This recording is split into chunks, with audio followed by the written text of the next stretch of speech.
with Mark Caron, and you're listening to Conscious Living 100.5 FM in Vancouver Co-op Radio, Wednesdays 6 to 7. And of course, it's not that right now if you're live on Facebook. Hi. Great show today. I'm so excited. We are talking about the inner work of age and shifting from role to soul, which is also the name of the book that today's guest has recently put out. Connie Zweig, Ph.D. She's a retired psychotherapist, best-selling author, and very well known for her work and writing on the shadow. She co-wrote Meeting the Shadow, Romancing the Shadow, Meeting the Shadow of Spirituality, and now The Inner Work of Age, Shifting from Role to Soul. So we're going to unpack this whole idea around aging and how do you do it in a meaningful way, sorting out what is important, what's a distraction. This book, I was telling Connie before we started recording, to me feels like a companion and a book to be with, not just read, not just get cognitive knowledge, but to actually sit and apply. So the pace that you go at obviously is going to be determined by you, but it is, I think, a profound book. I think you really got to get your hands on it. And not only are we looking at it as a book for people who are aging, but we're all aging, even if you're in your 20s. So this book is, to me, applicable at any stage, any age of life. And yeah, I'm thrilled to have you on the show, Connie. Welcome. Thank you. So let's start really simply, just in terms of what called you. I know you've focused on the shadow, and as we discussed, how important the shadow is to include in your awareness of yourself. Without it, we're just pretending to be little spiritual butterflies, or something. What was it that said to you, okay, I've got to look at this. I've got to write this book, The Inner Work of Age? Well, thanks for starting with that question. We're on the Conscious Living Network. So what does it mean to live consciously? What does it mean to age consciously? There has been a conscious aging movement for several decades now that has been an attempt to redefine life after midlife.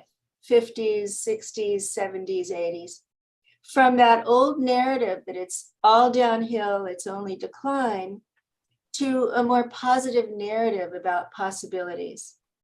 However, and that's been really important for many people, and we see a lot of models now of older adults doing fantastic things and looking well and achieving a lot. But for me, that doesn't include the inner world, the world that's outside of our awareness, where we're talking to ourselves just in a whisper. Oh no, my body's changing this way. Oh no, I look like my grandmother now. Oh no, I'm slowing down. And all of these little whispers come from the shadow. That refers to what Carl Jung called the personal unconscious. His name for the personal unconscious was the shadow. So when we're growing up, all the positive, acceptable, encouraged kind of traits form our ego, our conscious personality. And those things that are unacceptable or shamed or denied go into the shadow, the personal unconscious, right? So all of those messages about aging, young is good, old is bad. Independent is good, dependent is bad. Strong is good, weak is bad. All of those messages are being internalized through the lifespan in Western culture. And this is a little different in indigenous cultures, but in Western European culture, we're internalizing all these messages in the unconscious, in the shadow. And what happened for me, Tasha, was I began to think about retiring from my clinical work in my late 60s.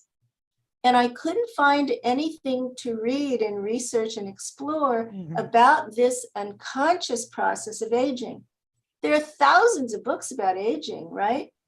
Yeah. How to look better. Yeah.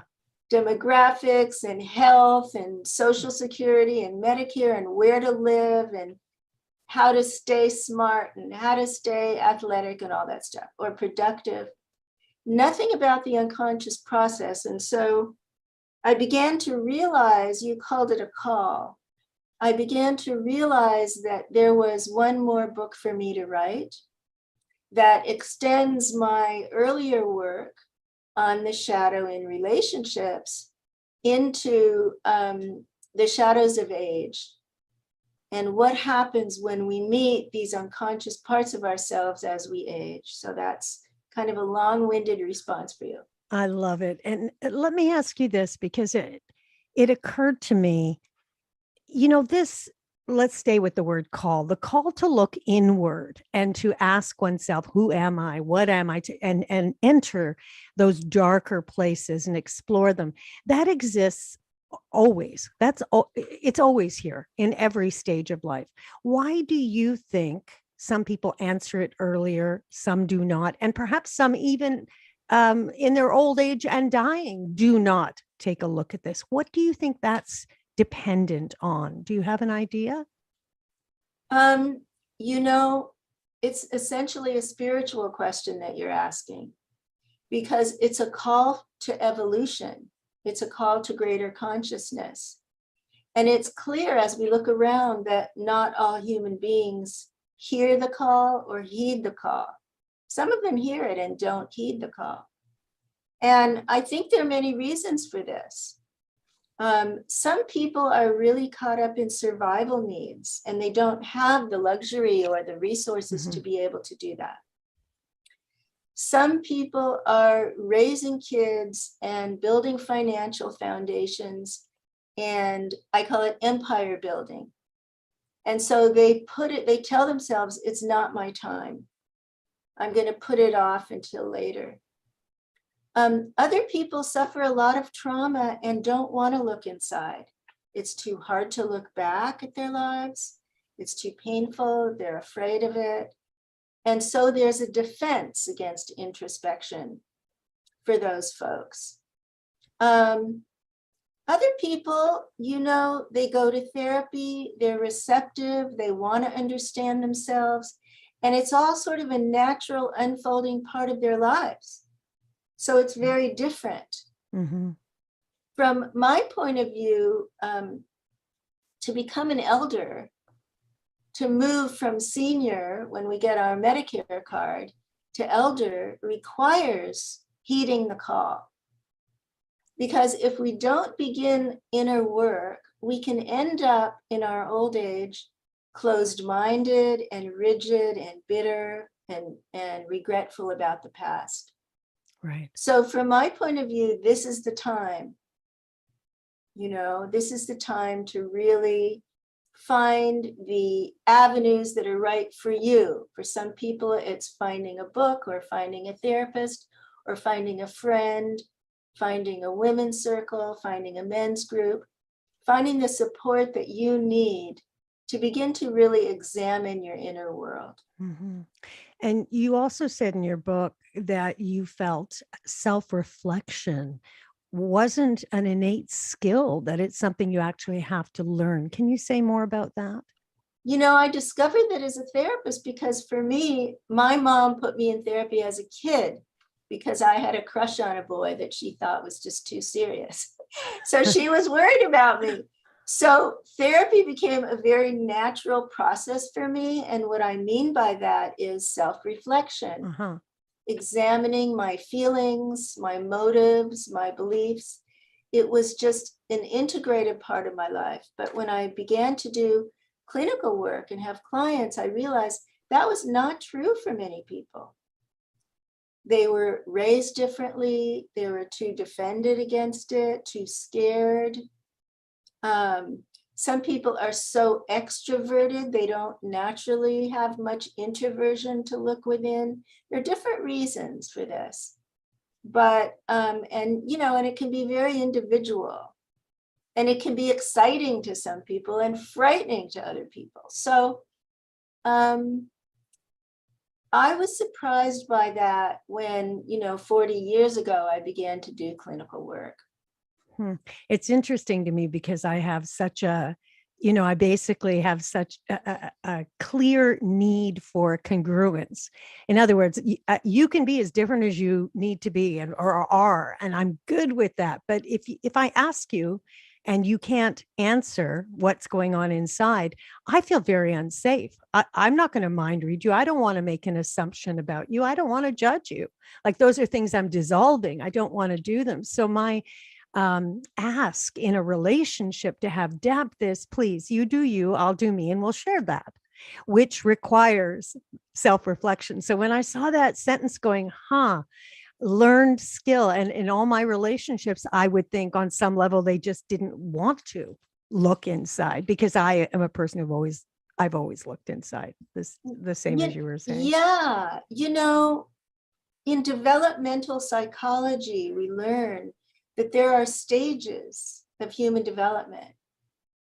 And self-reflection comes with a particular stage. There are some people who aren't there yet. You can see on the political scene, you can see the lack of self-reflection, right? It's all about the other. So externally focused. And people are lost in projection. Yeah. And they're lost in identification with their tribes, their groups. And so you can see that there's this mirror held up to us every day, the lack of self-reflection. And to me, that speaks of a stage of human development. These folks are just not there yet. They're not able to reflect on why they believe that, why they can't be responsible for their own feelings and opinions. They're not there yet. And so it's a developmental issue, and it's in some ways really tragic for humanity. What is your hope for people when they read this book? Oh, well, the book is really meant to serve as a rite of passage to become an elder, because there is no rite of passage in our culture. Indigenous cultures who, revere sort of the nobility of elders build that in. But we don't have that in mainstream culture. And so as you kind of walk with the book, like you said, it's a companion. As you walk through the themes about ageism, retirement, illness, life review, emotional repair, you walk through the themes, spirituality. And by the end of the book, my hope is that people have addressed the practices that are at the end of each chapter, and they're in a different stage. So we're talking about stages of development. So my hope is that the book carries you across a threshold to another stage, the stage of being an elder, in which you look back and reflect and feel differently about your life before the book, in which you recognize your contribution, what you're capable of giving now to the common good, in which you give and receive forgiveness in your family or with colleagues and friends. And so it's really, my hope is that it carries people to another stage and they become elders. The world really needs the wisdom of elders now. It's sorely missing. Can you define the difference between a senior and an elder? Sure. So a senior is an age. In our culture, it's 65, right? We get a Medicare card. We're a senior. We're eligible for all this stuff. We can join ARP and whatever. That says nothing about our stage of development. We all know older people who are bitter, who are black and white thinkers, who may be depressed, who may be lack communication in relationships. And so they're at a particular stage, but that's not an elder. So I would say elder is not an age, it's a stage. And it results from this inner work that I'm writing about and that others have written about. Mm-hmm. And it results from what you were calling self-reflection, processing our own emotional, cognitive material. Why do I believe X, Y, Z about God? And how is that affecting my awareness of death? Well, I'm denying death. I'm not going to die. Like someone said to me this week, I'm 68. I don't have to think about that. So if there's a denial of our mortality, that person is not an elder yet, because mortality awareness is a part of that shift. So a senior, and we all know seniors and we all know elders. And some of us have been lucky enough to have an elder in the family who's modeled this for us. I didn't have that. I didn't have a positive model in my childhood, in my family. But, and so that's a missing, so I didn't get to internalize that. Mm-hmm. But other people have that. And so they have a kind of possibility that can be awakened in them. But, you know, I'm a depth psychologist. So I talk about archetypes. The archetype of the elder is in me and you and everyone, even though I don't have a personal model. So that universal blueprint for the elder can be awakened in me. And in fact, I have an exercise in the book that's a visualization to connect with your inner elder and communicate and find out what he or she is saying to you, wishing for you. So there is that part of all of us as we begin to move into this stage of life. And there's also the inner child and the adolescent and all these different archetypes and stories that we've told ourselves. So part of the book is about, you know, how to find the story that you've been telling yourself, and is that serving you now? Right. You also said something like working from the outside in is different, looking at, you know, whether it's security or food security, housing security, or the economy, or, you know, the issues that are external, that looking at aging from the outside in is different from generation to generation. But what we're talking about now from the inside out is the same in every generation. Can you just say a little bit more about that? Because our psychology is so universal. Our nervous system as a human animal is so universal. So, for example, we were talking about internalizing messages about age. If we internalize ageist, negative messages about age, as most of us do in our culture, we develop what I call the inner ageist. So the inner ageist is that part of us that feels shame as our body changes, as we have wrinkles or gain weight, or our hair turns gray. The part of us that is self-rejecting. Even, I mean, I had clients who were self-loathing because of their traits of their aging. They began to face limitations, physical limitations, cognitive limitations. And so because of that inner ageist, this was all being carried as a disaster. And we have to fight it. And so we get surgery, or we take hormones, or we listen to all these anti-aging messages that are everywhere. So that inner ageist cannot be contacted if we're only fighting ageism on the outside. So there's an anti-ageism movement that's happening now that's fantastic, that's working on ageism in institutions, right? In healthcare, in education, in all the different social institutions, because ageism is a social justice issue. Mm-hmm. Mm-hmm. But that's ageism from the outside in. So from the inside out, how do we explore that part of us that's ageist in ourselves? Right. And it's a little bit like racism. We thought we could legislate away racism, but look at what's happened. Yeah. Because we didn't do the work from the inside about the inner racist, right? That's starting to happen now in some communities.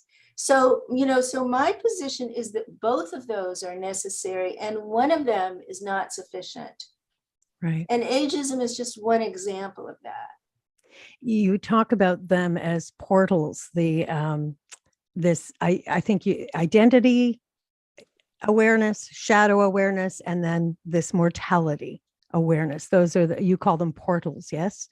Yeah, the first portal is not, it's not so much identity, it's a portal to the divine part of us, to the transcendent, to spirit. It's a portal to spirit. For me, I call it pure awareness or pure consciousness. Other people might call it our Christ nature or our Buddha nature or God within. So some internal connection to the part of us that's connected to something greater than our ego. However we conceive of that, something greater than the ego. And that gives us a portal to silence inside ourselves, to experience that, gives us a portal to open, receptive, vast, transcendent experience in meditation, outside of meditation, in prayer, and so on. And the second one is... Can I ask a question about that or make a comment? Yeah. Because for me, when I answer the question, who am I really, like in brackets, it's connected exactly with what you're talking about, because once you experience that state of stillness and divinity, and it's not even a thought, it's just a recognition that you are a part of it. It is you are this, it's everything and nothing. Like it is me, or that's right, you.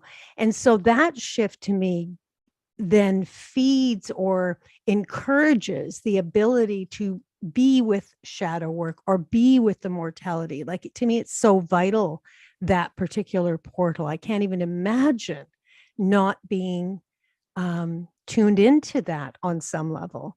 And anyway, I just wanted to say that because I think it's so profound. Same. I've been meditating more than 50 years, but Tasha, many people have not, and they're not interested in that. So can you become an elder without a spiritual practice? And what I would say is that there are elders and there are spiritual elders. Right. And there are activist elders and there are creative elders, and they don't all have all of it. So for you and me, there's we're connected in that way. For me, that's the foundation. If I don't meditate for an hour every day, I feel, I begin to feel like I'm missing my purpose. I don't get upset. It's not that my mood changes. It's that my relationship to my spirit isn't being respected. And I want to honor that every day.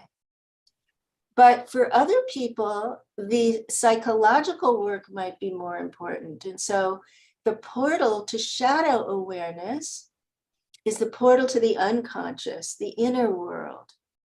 What's going on in your dreams? What's going on why are you sabotaging a conscious intention? You want to read the inner work of age, but you keep avoiding it. That's a part of your shadow. Or you want to go on a diet, or you want to stop criticizing your husband, and you keep sabotaging your intentions. That comes from the shadow.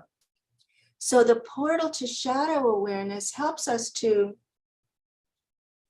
expand our self-awareness to this larger, infinite psyche that is in us, but also beyond us and carrying us, because we talk about the collective unconscious as well. And that connects everybody, you know, just like we know we're at war right now. We're all connected by that awareness. And that's part of the collective unconscious. So, so the portal to shadow awareness has kind of been the focus of my career, but it's not the focus for everybody, again. And some people have done a lot of spiritual work and not done a lot of psychological work. And they have particular issues because of that, right? Other people, and the third portal is to mortality awareness. I have a shadow question before we move on. What is a healthy relationship with your shadow? How would you define that? Well, I don't really want to generalize because I really think these things are individual, but you know, and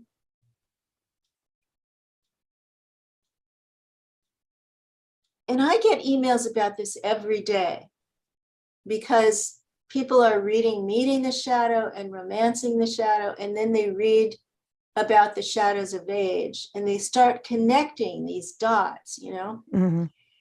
So if you notice that there is a part of you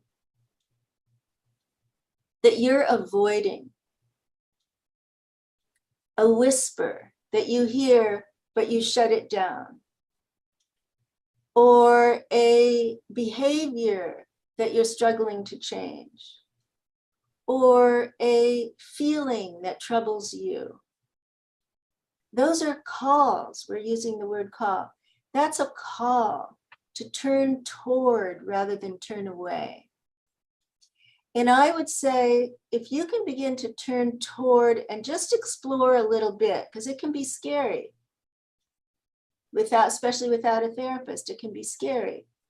But if you can begin to turn toward your shadow rather than away, then you'll begin to create that relationship.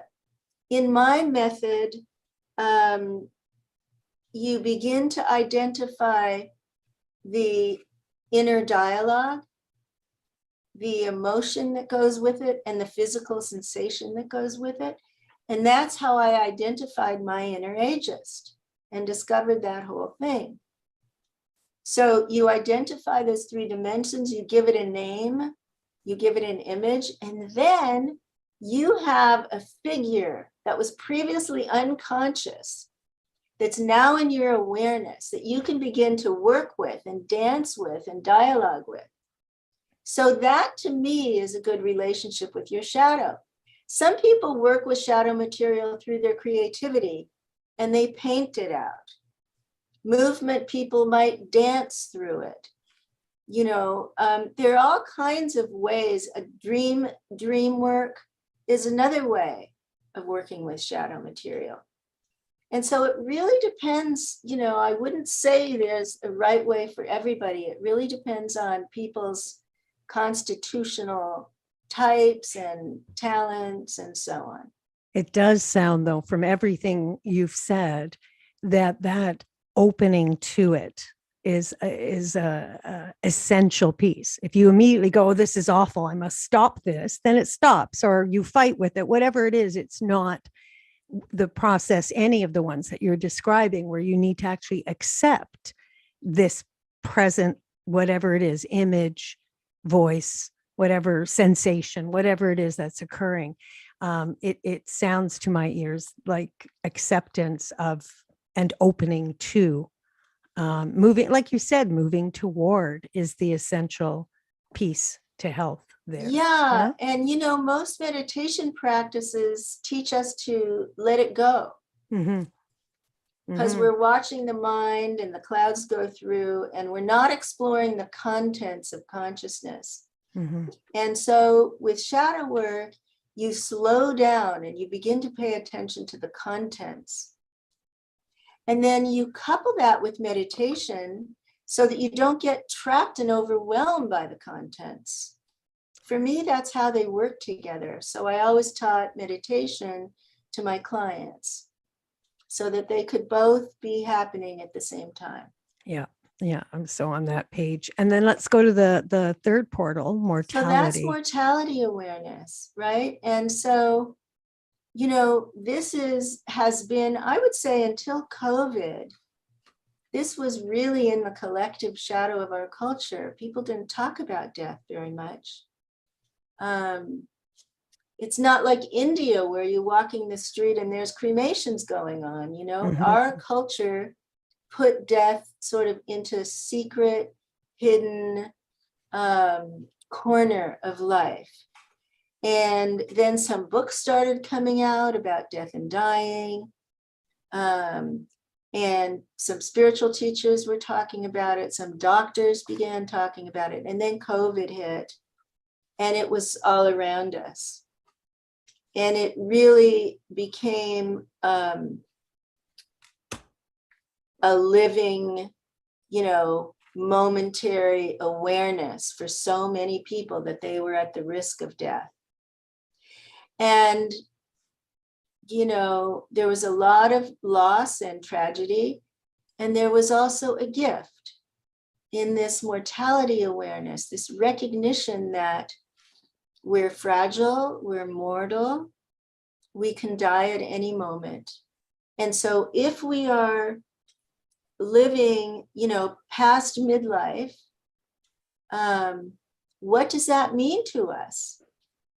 It means that we have fewer years ahead of us than behind us. And what does that mean for our priorities? What does that mean for our relationships and our repair or reconciliation with people? What does it mean for unlived lives? Is there something we want to live out, a dream that we want to live out that we've put on hold? And one of the most important questions for me is, what do we need to say or do so that we don't die with regret? But if we're in denial, none of that stuff is going to come up. Right. What we're calling self-reflection. So if we can't self-reflect about our mortality, and this is independent of beliefs, you might believe that the real you doesn't die, it's reincarnated, and you trust that, and you know, that's not what I'm talking about. I'm not talking about beliefs. I'm talking about this Conniness will die. This individual body will pass. And so for me, how do I allow that to penetrate and change my life now, while I'm healthy and creative and, you know, full of possibilities? Yeah. I think people, well, certainly I can speak personally, I've always said death has been my greatest teacher.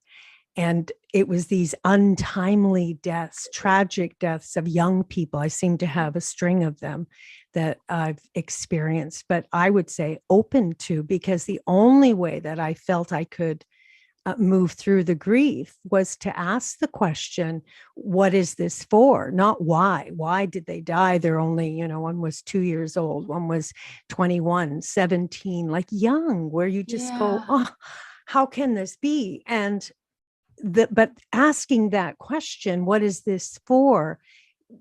It's as if it invites inspiration. It invites living in a way to honor that person or that person's essence or whatever it is. I found it so tremendously helpful. I know that sounds a bit odd for people who go, wait a minute, that's loss. Yes, it can be loss, and there can be a gift in it at the same time, I guess is the only way I can say it. Well, Yeah. you know, one of the themes of the book is holding opposites.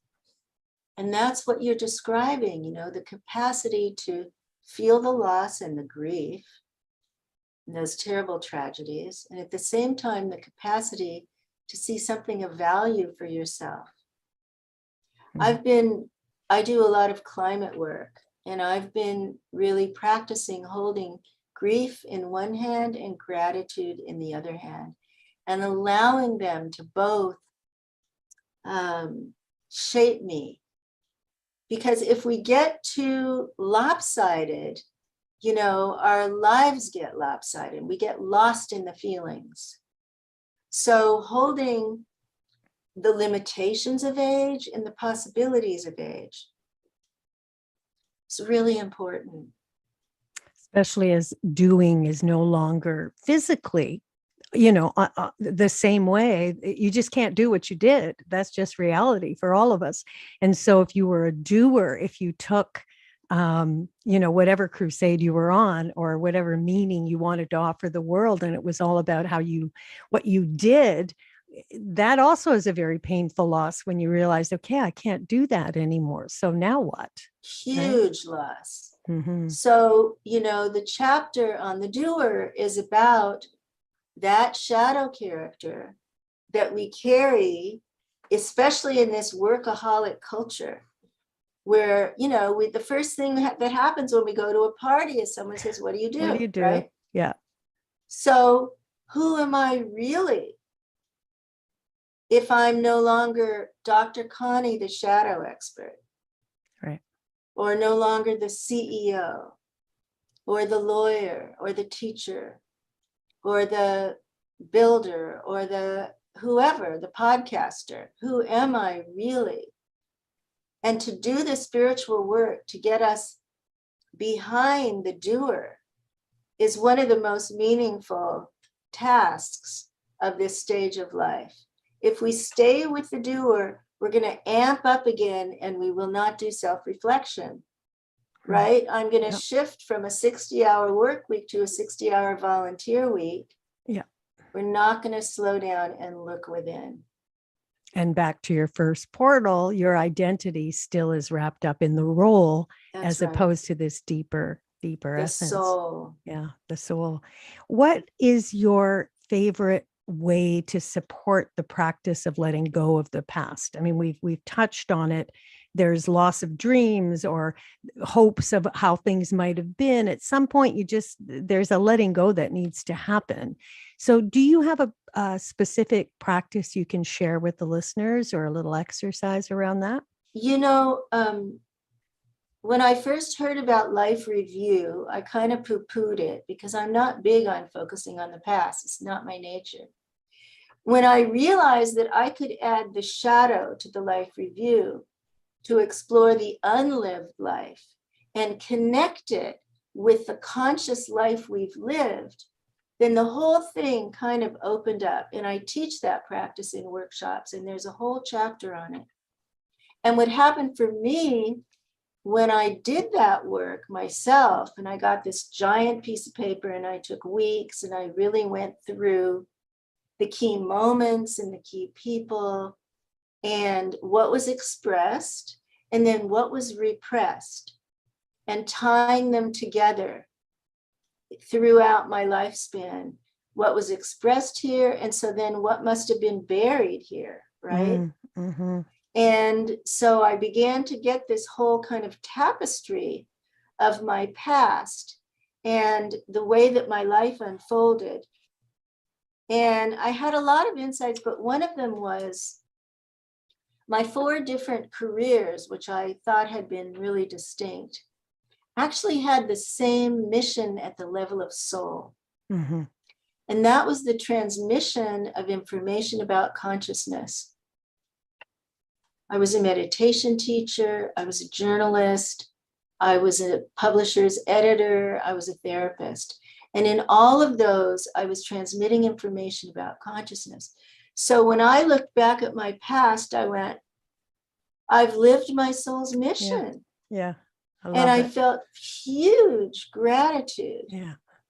And I also saw places where I needed healing and where I needed reconciliation. And I have the time to do that now. So for me, that practice is a profound one that I would really recommend to people who want to see their past differently, reframe it, see the magic, heal the trauma, all kinds of different possibilities from doing that work. I love that. I love that you shared that. Just listening to you, and I'm going, right. They really are. Because I'm also, a juggler. Sometimes I'd say I have Right. so many careers. But yeah, it's always for me been about bringing light into the dark, not Ah, avoiding the dark, not ignoring the dark. But if you are, I'm not afraid of it. And so I'll go with you and hold the light over, like not the one who knows, but I'll just hold the light up so you can beautiful. see. And so that metaphor is the only way I know to connect the dots, because if you do too much, the doer doesn't do that metaphor. It really is about A plus B equals C. And sometimes that's not how I get information. So yeah, thanks for sharing that story. That was That's lovely. beautiful. And holding the light is not really the doer, is it? It's a It's still, not. yeah, it's a still practice of attention and bringing consciousness. And that's so important. That's Yeah. beautiful. Yeah, it feels like the light is me. Like it's not I'm Yes. not waving it around going, well, look, Yes. another I dark get spot it. over I get there. it. Beautiful. Yeah.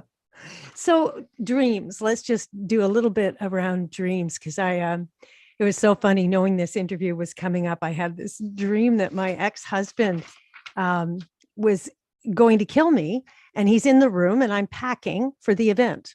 And I'm not Uh, afraid and I'm not upset. I'm on board. Like I'm not agreeing either. It's just what's happening. He's going to kill me. And I went, mm, no, I don't need that. And I'm looking at my stuff, but I'm completely neutral. And mm, I just knew, like when I came out of it, I went, I really am letting go of, for me, it was those roles, the roles I played when I was wife and mm, mother and, mm. as an identity. That's how I took it. Do you have a different hit? And let's just sort of Oh, dive in Tasha, how I'm not you going to interpret. analyze your dream in Oh, public. No, oh no way. darn. No I'm way. Not I'm going to wide analyze your open. no. No, no, Okay. no. Not Let not not appropriate. But what I will tell you from my own experience is I had a series of dreams in the early 2000s where a man was in a turban and a caftan walking along, telling me the story of his life. And I had been reading a lot of poetry by Rumi, the Sufi poet Rumi mm-hmm, at the time. mm-hmm. And I started to write down the dreams, and I started to realize that he was telling me Rumi's story. And every night I'd go to sleep and the story would pick up where it had left off. Cool. So, I said to my husband, oh my God, I'm a deaf psychologist. I can't ignore these dreams I'm Mm-hmm. being given. I don't know what to do with them. So I just kept writing them down. And when the story finished, they stopped. And I said to my husband, I think it's a novel, but I don't know how to write fiction. I've never written fiction. So I went to UCLA and I started taking fiction writing classes. And then I said, who am I to do this? I mean, I don't know anything about Islam or Sufism. So he said, let's go to Turkey. So we found a teacher in Rumi's lineage who was taking Americans to Turkey, and where the city where Rumi was from. And we went and we studied with him. And I wrote A Moth to the Flame, which is a novel about the story of his life and the evolution of his consciousness through the poetry, which you can see in the poems as they go through time. And, and the dreams never came back. I mean, once I completed that, it was as if my psyche rested. So the reason I'm telling that is that that's shadow awareness. That's the practice of connecting to the deep psyche and the messages that it's giving us.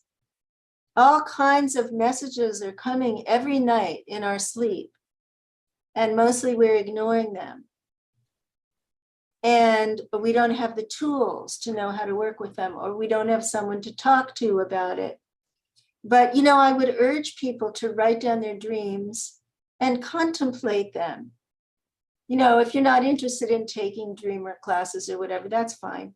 But just sit with your dreams for a few minutes in the morning so that you can connect to that deeper part of you that is connected to everything.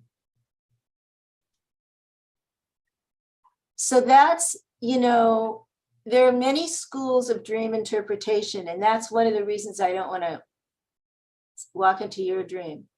But that's not, I'm not advocating that. I'm simply saying, connect to that deeper, that's an opening to a deeper part of yourself. Everybody, every human being dreams every single night. Even if you don't remember your dreams, you're still dreaming.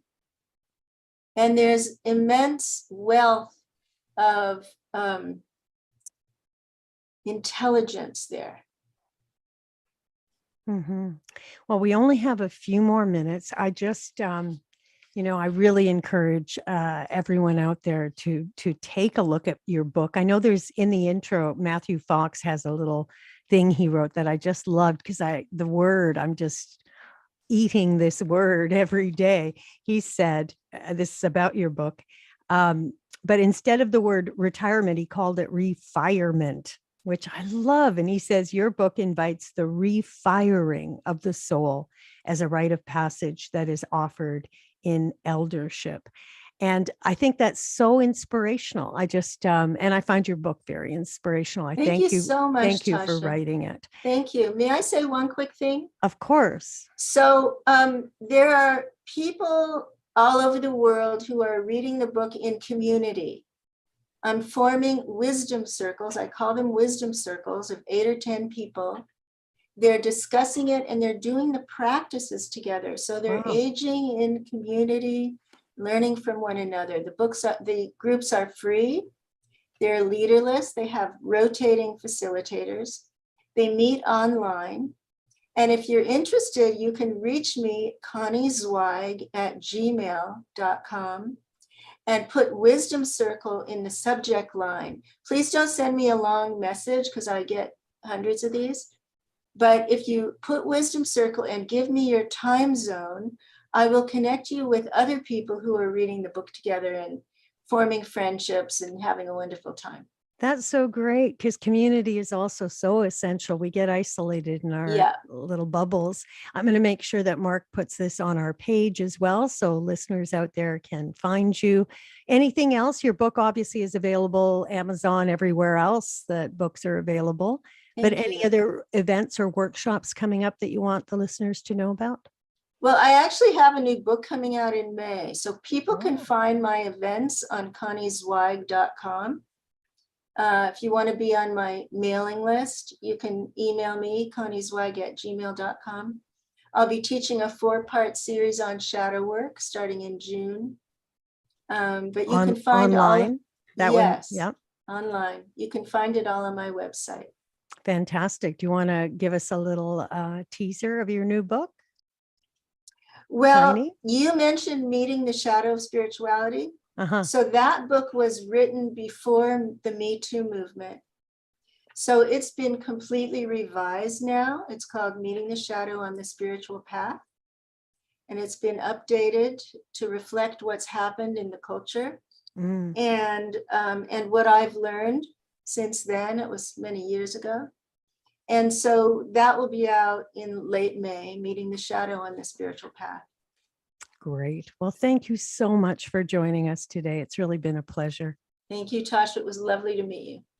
We've been speaking with Connie Zweig, 100.5 FM on Wednesday nights, 6 to 7. You can hear this again, or you can catch it on podcast, www.consciouslivingradio.org. I'm Tasha Simms. Thanks for joining. And Mark, you're back.